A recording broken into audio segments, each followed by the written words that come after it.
Hi everyone, this is Form D, application for license to produce marijuana by a designated person.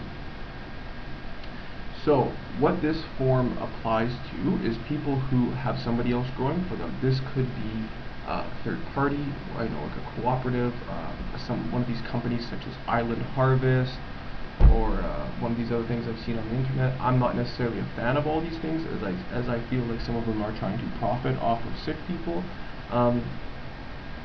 But nevertheless, this is for if you are not growing yourself and you want somebody else to grow for you. Important to note here that this application is to be signed by both the applicant and the person and the designated grower. So this is for a designated production license. Like every other form, make sure these little tiny boxes are ticked. If they're not, they're going to send your stuff back. I can't say it enough.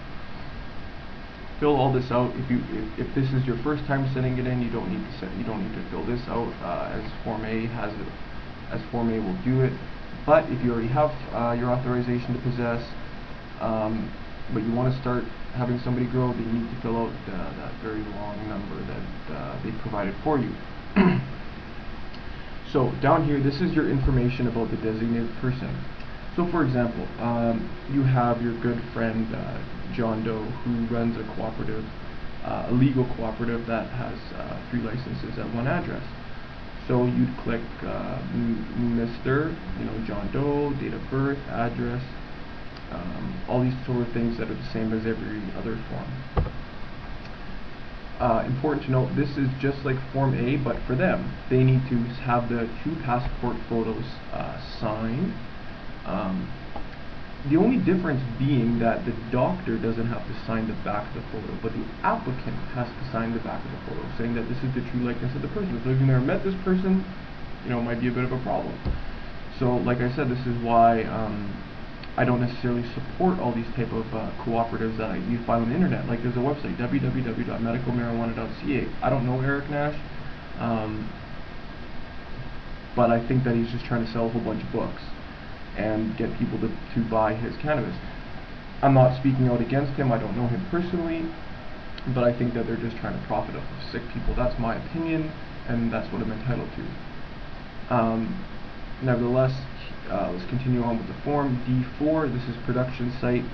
So you have to choose one of the following 3 options. So if your designated person is going to be growing at their ordinary place of residence that they had on right here, then you check that. Or if the designated person is going to be producing cannabis at your house that you have written in Form A and right here, then you need to check that one. Or you guys are going to do it somewhere else. So say you in Form C, if you have a greenhouse or if you have a warehouse or something that you're going to be producing your medicine at, you need to check that. If that's actually the case, then you still actually need to fill out Form F. So I know it sounds like a big mess, but if you just check out the first video, it's not that hard. If you just see the 3 possible combinations that apply, just make sure you just download those forms and stick to it, or else it just can become a bit confusing. So if you are growing somewhere else, you need to have the proposed production site and all this type of information. Like I said, Form F needs to be filled out. The mode of production, like I was stating in this Form C video, I don't necessarily want to repeat it here, but I would encourage you to check out that. These situations, depending on your situation, you need to choose one of these 3 options, and by choosing one of these 3 options, that's then going to dictate your plant limit, your storage limit, your possession limit, etc., etc., etc. They're based on sort of arbitrary formulas that were constructed by Health Canada's resident cannabis / mathematics intern. I don't know, but somebody arbitrarily made these numbers up. And I don't know if they make too much sense, but they are there nonetheless. So go back to Form C video and check out that. Like always, put your name at the bottom of the page. And I know I sort of skipped over this in the Form C video. but I'm going to read it out what I have written on my Form D. So this is, if you haven't watched the Form C video, this is going to talk about all the security measures that Health Canada wants you to let them know about, so they know that no one else knows about it. I know that doesn't make sense, but this is Health Canada. So what I wrote was this, the following. Our production site is fenced and secured with locks. We have a live response alarm that is connected to a central dispatch. Our facility is equipped with closed caption security cameras that can be remotely accessed. The grow room will be locked and monitored 24 hours a day. That's what I have on the first section. The second section I have written, dried marijuana will be behind locked doors in the secured private residence of the designated grower. This residence is alarmed and also connected to a live response alarm system. So you need to have something sort of along those lines. You need to let Health Canada know that you're not just throwing out in the open. This also needs to be filled out, address where the marijuana will be stored. If it's at not at the production site, then it has to be at your home or that of the designated grower or your house. So, authority to communicate to Canadian police. This is letting Health Canada know that you understand that the Canadian police at any time can come in and check up on things. So hopefully everything's kosher, you're doing everything by the book. This shouldn't be a problem. But as Jason Wilcox, a popular cannabis activist, had his house raided by the Abbotsford police without due cause. So I don't really know the full story about it, but from the videos that I've watched, it sounded pretty nonsensical. Like always, please put your name at the bottom of this page. Important.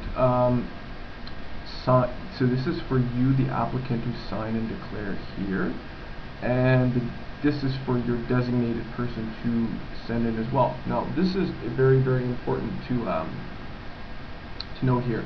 Your designated person just can't be everyone. So if you met this guy in prison and he told you that he's really good at growing medical marijuana, he's probably not going to be the choice person, because they need to the designated person needs to send in a Canadian criminal record check.